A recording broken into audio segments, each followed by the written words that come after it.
নমস্কার বন্ধুরা, বাঙালির বুড়ি বুঝে আপনাদের স্বাগত। তো আজকে আমি বানাবো এই যে গুলিকচুগুলো ভালো করে ছুলে নিয়েছি, আর সাথে একটু আলুও দিয়েছি। তো গুলিকচু আলু এই যে চিংড়ি মাছ দিয়ে একটা রসা হবে।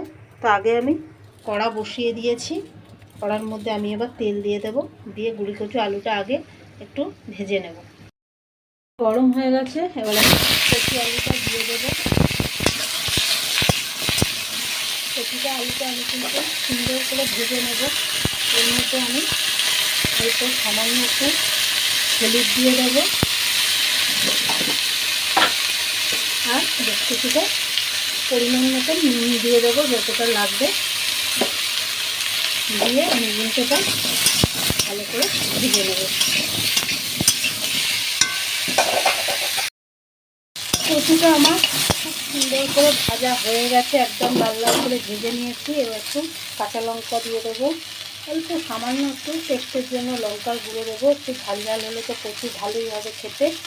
আর অল্প সামান্য একটু চিনি দেবো, দিয়ে এটাকে খুব ভালো করে কষিয়ে নিয়ে গরম জল দিয়ে কচু আলুটাকে ভালো করে সিদ্ধ করে নেব। নিয়ে আমি এটাকে সম্বার দেবো।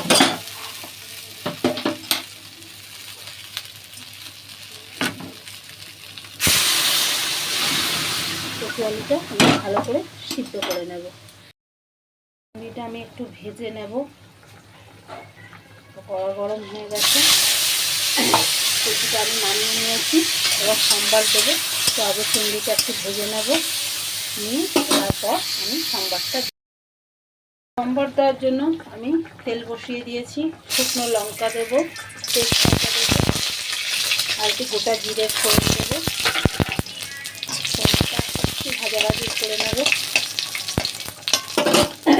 নিয়ে আদা দিয়ে দেবো।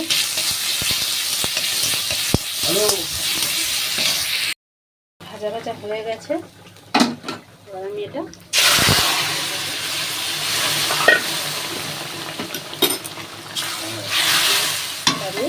একটু ফুটতে দেবো, তারপর নামিয়ে। দেখুন আমার কচু আলুর তরকারি হয়ে গেছে। চিংড়ি মাছ দিয়ে তো এইভাবে বানিয়ে খেয়ে দেখতে পারেন, দারুণ খেতে হয়।